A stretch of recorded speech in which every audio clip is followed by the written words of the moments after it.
welcome to Worth the War. My name is Kimmy. We're all about helping people to love well. We're building an interactive community of people who will be a voice for healthy love in the modern culture.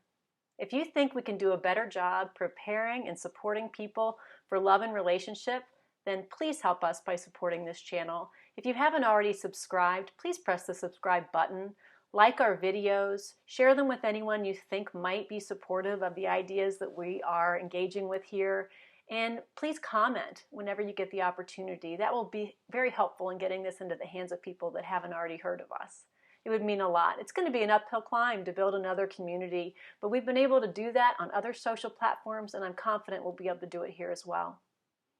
One of my goals is to be content driven. So right before we dig into today's topic, I do want to ask one thing of you. I'd like for us to start to become more interactive, and one of the ways to do that is for us to talk back and forth. So I'm going to ask you, if you wouldn't mind, put where you're from in our comments below. I'm going to start out by telling you that I'm from Ohio here in the Midwest, and one of the things that is most identifying about where I'm from is that there is a huge university here called the Ohio State University, and the mascot for that is the Buckeye, which is actually a nut, believe it or not. So that is one thing that most anyone that's ever been to Ohio would remember about Ohio. So if you would just put where you're from down below, and maybe one thing that you'd want somebody to know about where you're from, or that someone might already kind of know about where you're from, that would be awesome. It'll help us to get to know each other. We're still very small, we're under 30 people, but I believe that we'll be growing, and it'll be good for us to grow together. So one of the promises I've made is to be very content driven, so I'm not going to fail you on that. So let's get right into our topic for today.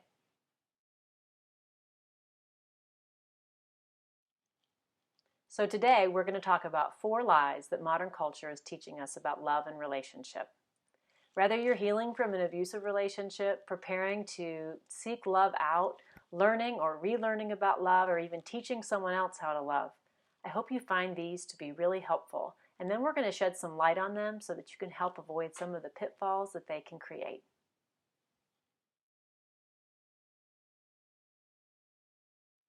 So the first lie that modern culture is teaching us about love and relationship is that danger is sexy. If you have a volatile personality, that's going to be exciting. If you are really dominant, then that's just going to show your strength. If you have an erratic personality, then that's going to lead to an adventurous life.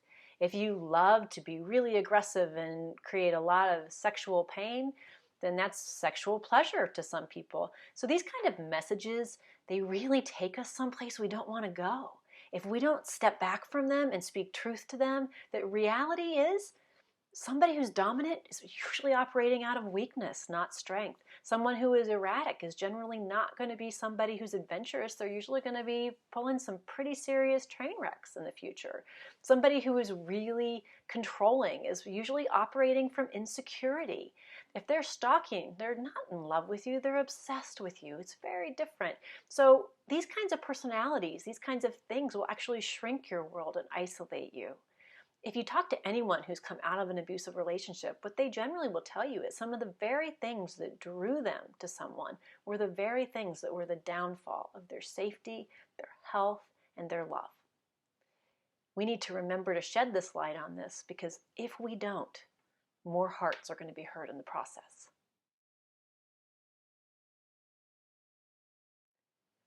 The second lie that modern culture is teaching us about love and relationship is that love is a fairy tale, a magic potion, a spell. The idea here is that we don't get to control love. It essentially controls us. There's a lot of messages about love at first sight, maybe even making that to be the ideal. A lot of confusion about the difference between attraction and love, where they're convoluted into meaning the same thing. The idea that if you mess it up or you're not intuitive about how you respond to it, you might lose your one shot and doomed to a loveless life. And one of the more dangerous lies in this category would be that love basically has a report card, and that report card is sex.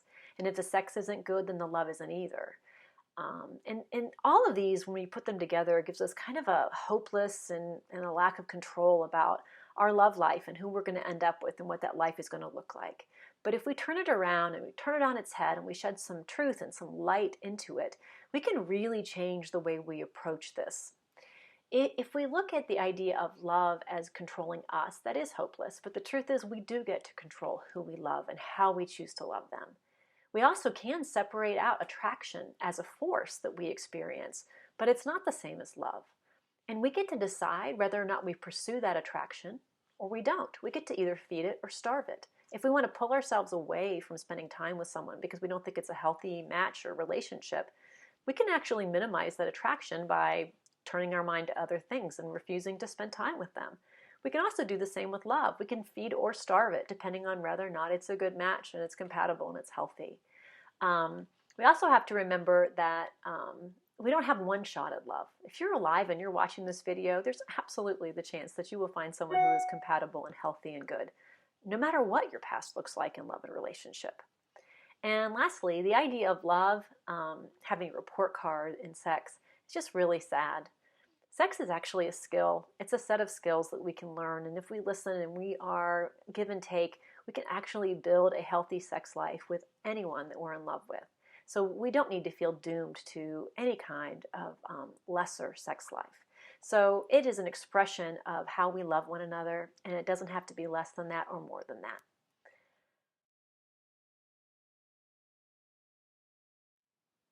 The third lie that modern culture is telling us is that nice girls and nice guys finish last. It's the idea that everything is fair in the name of love.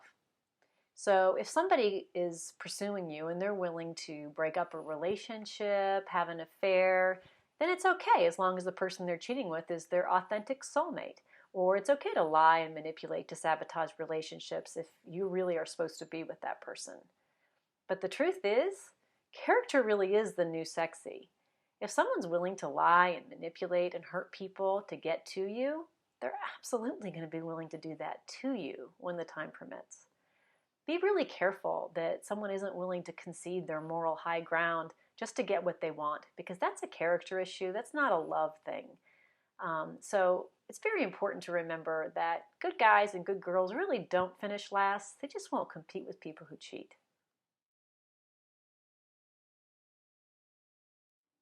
The fourth lie that we're often told is that happily ever after is a thing. We finally find the right person, we're compatible, and it's healthy. And the music fades, the lights dim, and the haze of perfection descends upon us. The problem is that haze doesn't descend. We really like to see, after we've spent an hour and a half on a movie, we like to see beyond the kiss and the declaration of love. We actually want to see them living life together. It's almost like there's a bonus to that when they put it in the bonus reel or toward the end of the movie. And the reason for that is we really need to believe that it exists. The problem, and the truth that we can speak into it is, it doesn't. This is where love actually gets to be fun, when we can actually start to work on it. What we work on, we love and we value. If we have a relationship with two changing human beings, we better count on things being a struggle at times. When you decide that someone is right for you, make sure you take the time to figure out what kind of coding do they have in their program that will essentially deal with the bumps and bruises of life. The fact that you two aren't going to be the same people you were 20 years ago. And how will you respond to that? And how will you look at those challenges? And what kind of language do you use when you think about the future? Is it a we or is it a me? These kinds of things really matter, and we'll dig more into them in the future. But be very careful that when you think about happily ever after, you don't think that that happens to you. Happily ever after is something that you make happen.